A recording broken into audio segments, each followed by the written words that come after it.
Today's February 12th, 2021. Last night was really cold. It went down to, I believe, minus 48. This morning at about 5 o'clock, I got up and threw some wood in the fire because I keep my house with fire with the stove and wood. It was minus 33 temperature, but minus 48 the wind chill. So crazy cold. Anyhow, today, instead of telling you a story, I mean in the end, if I have time, because I'm going to work with a timer, which is an hourglass, but it's a 15-minute hourglass, so that I don't go over my time, because I keep thinking to myself, 15 minutes is more than enough to talk to anybody about anything. So I'm going to show you how to put seeds in soil today, and because it's February, we're going to be planting perennials or seeds that take a lot of time to start, like rosemary. Rosemary is a herb, of course, and I grow it from spring until fall, and then I harvest it in the fall, dry it or freeze it, however I use it. Usually I use it in all my salsas. So I'm going to get up here and I'm going to show you exactly what I'm doing. Now I have this tray, which I've used quite a bit. You can see it's about 1.5 inches high. I fill it up with a good potting soil, and that's a starter, seed starter, which is, it doesn't matter what it is, but this says premium seed starter mix. And then I make it level, put water, all kinds of water on it, so it's nice and moist. It'll even be soggy in the beginning because it takes time for this peat moss mixture to gather the moisture in it. Then I take a stick, and this is an old spoon, and then I just create lines. And if you'll see, as I'm doing it, I'm kind of creating little pockets as I'm going. I don't know if you can see the little pockets or not. But that's where I put my seeds. So I've made lines all the way across. We'll make them again right here. By the way, my grandson is helping me today. He's home because it's too cold. The buses aren't running. And I think maybe I'll just put one more line. It's kind of really close to this edge, but that's okay. I'll just have to move the seeds earlier. And actually, I think I'll put my Spanish onion seeds here. And I do save most of my seeds. This is Spanish onion, white, purple, and yellow from 2020. But for today, we're going to start with the seeds that I picked up. Mackenzie seed, TNT seeds. They're both excellent, but TNT seeds is in Winnipeg, and they have a website. And they're a very strong seed, so I recommend TNT. I don't get any money for this, but I've used this for, most of my life. Mackenzie seeds as well. This says so easy. So it has a cover on it, or a coating, and it is an organic coating, so it's nothing chemical about it. But you have to, of course, look to make sure that's what you're getting. And lavender, which isn't a coating, but just the basic seed. And this is an English lavender, so I make soaps in the winter, so I use the lavender seeds. So what not seeds, flowers. So what we're going to do is we're just going to cut it up. And I'm going to and you'll see how tiny these seeds are. See how tiny they are? That was $2, I think. Yeah. So I'm going to take these little baby seeds, and I'm just going to start popping them one at a time. And you won't be able to even see it going in. But I'm putting 1 or 2 seeds in each little hole. If you noticed, I made those little holes. And I'm only going to put half of a line because I want to put... So you don't need any space between? No, because this is just to start the seeds. Okay. And once they start, we're going to be transferring them into another container. So this is only just to start the seedling. So I'm going to put the rest back. I don't need those. And I tend not to take them out like that, like I did, but I just wanted to show you how tiny they are. Some are really tiny, some aren't. But and anyhow, if I drop any, I'm going to find a volunteer somewhere else. And I did create little signs. I put the date, February 12th, lavender and sage. I'm going to put on the rest of the half. And then I just put it in front of the line. I usually don't do this because I know what the plant looks like. But for someone that's starting, see, that's about 1 inch thick. It went in there. Someone that's like went off. Okay, so now we're gonna so now you're gonna see these seeds are way more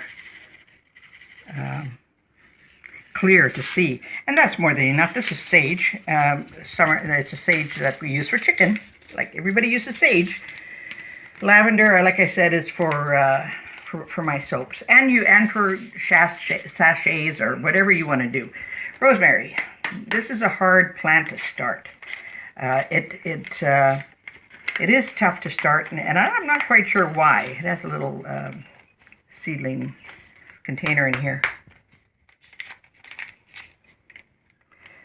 You're supposed to, when back in the day, I used to have to stratify these seeds. That means you had to kind of freeze it and then pull it out of the freezer to use it. Oh gosh. That certainly wasn't much. Good thing I have a second package. I don't know if I'll need a second package, but okay, now you can see these a little bit clearer. And just be very liberal with your seeds because, oh, I'll use them all. Some will come up, some won't. Some are viable, some aren't. For the most part, they mostly all are pretty strong seeds from both of these companies. So I tend not to have a problem. The next one is celery, tango celery, and it takes 80 days to grow these seeds. There's 100 seeds in there, and this is from TNT Seeds. Oh, I should go the opposite side because I'm not going to use all of them, and of course I want the name on my packet when I'm done. Now, celery takes a long time to grow, and it certainly needs a lot of moisture, so you have to pay attention to it in your garden. Boy, seeds sure are getting expensive. There's hardly anything here. Gosh. I buy my seeds in the fall of the same year. So for 2020, I bought all my seeds for this year, for this spring, in November and December. That's quite a few. And there's only a few left. I think I should just throw them in here. So what's going to happen is that most of them will come up and they're tiny little babies. And as time goes on, I'll show you what they look like.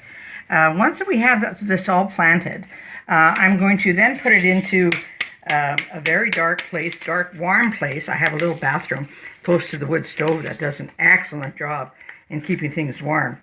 Now this is parsley, and you just look at how much parsley I get. I'm not even going to give you a quarter of it, but look at all that's in there yet. So parsley's cheaper.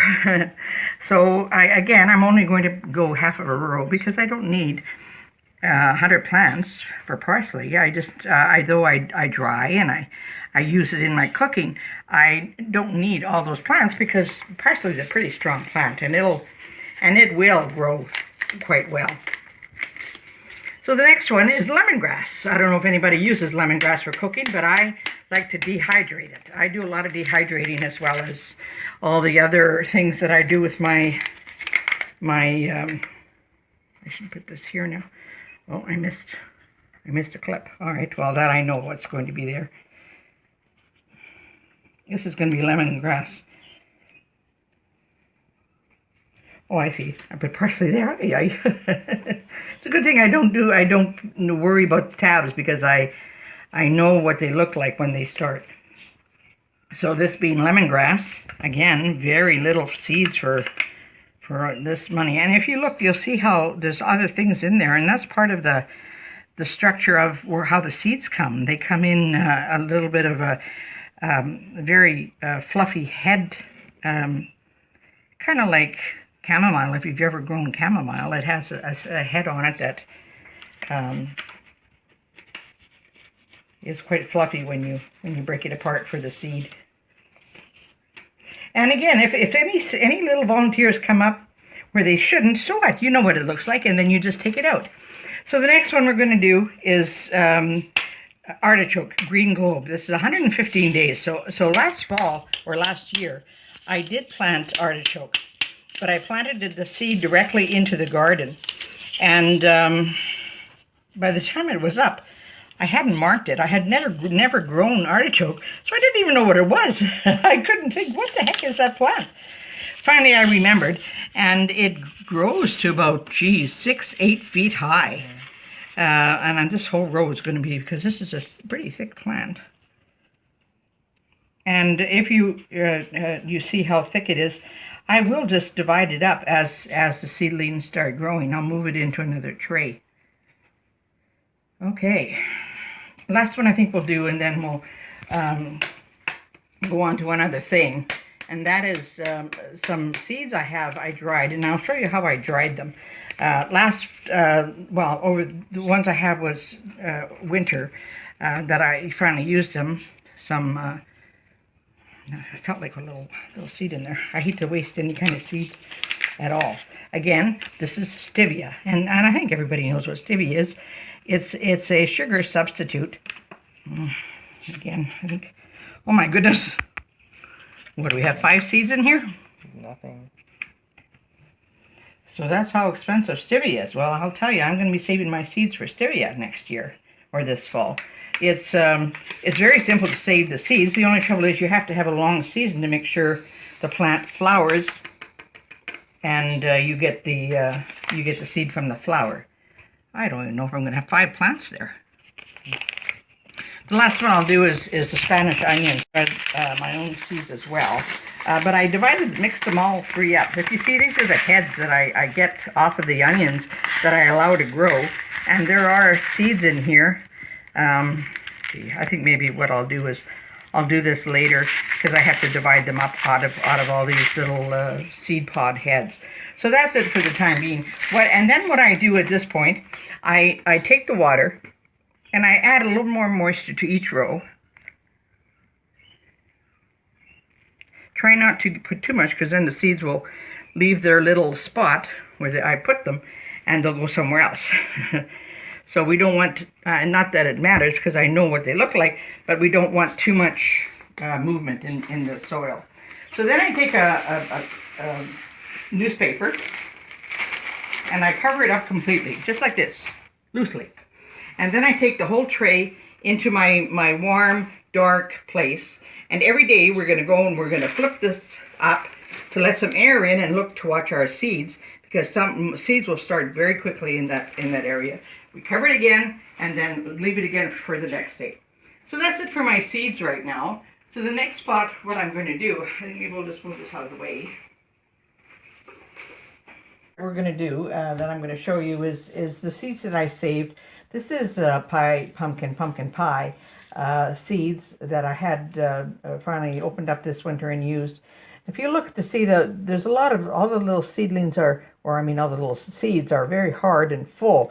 If you find something that's empty, like this, you'll see them empty. There's nothing in there. It's a dead seed. So you just get rid of it. And once these are dry, as you see how well dry they are, and I take them out of the pumpkin and I wash them, and then of course put them into an envelope, and it has to be a paper envelope, otherwise plastic will rot. And you can buy pumpkin seeds from the store and do this? You mean pumpkins, the actual pumpkins? Yes, I can buy actual pumpkins from the store or squash from the store and eat them and save the seeds, because they're not doing anything special to those vegetables to stop the seeds from being used. And this is ornamental pumpkin, this little tiny little ornament, the squash, like it's squash that, and you see there are some dead ones, but that's okay. I'm just going to take them all in here and worry about that when I'm going to seed them. I just throw them all, even the dead ones will go into the garden, and will be as fertilizer. So the last little bit is hot peppers. Now these hot peppers I dried. They're from my son in Winnipeg. He doesn't have a garden. He has some little land in the back of the house, but he grows his, whatever he wants to grow, usually it's hot peppers, in pots. So he starts his seeds just like I did, and then he puts them into pots once they've started. Now this is a really hot pepper, so that's why I put on these gloves. I don't want them in my eyes after the fact. Even days later, you're going to find they're hot. So this I empty the seeds, and then I just crush it up in one of my machines to have powder. And these little seeds are what I would use to plant. I don't put a heck of a lot of seeds because I don't need a lot of hot plants. Usually I just leave my son growing the hot stuff because he loves that and I don't. But I put this in my salsa or soups or whatever else I want to use. And then finally into the can smell paper how hot envelope. they are. Yes, you don't want them anywhere near your face. Actually, I wouldn't put that in there just to see. But anyhow, I left that for the time being. That's about it for today's YouTuber. I've had wanted to say a little story, but my time is out. My little 15 minutes is up. So I'm going to say goodbye till the next time, and we'll talk to you soon. Take care.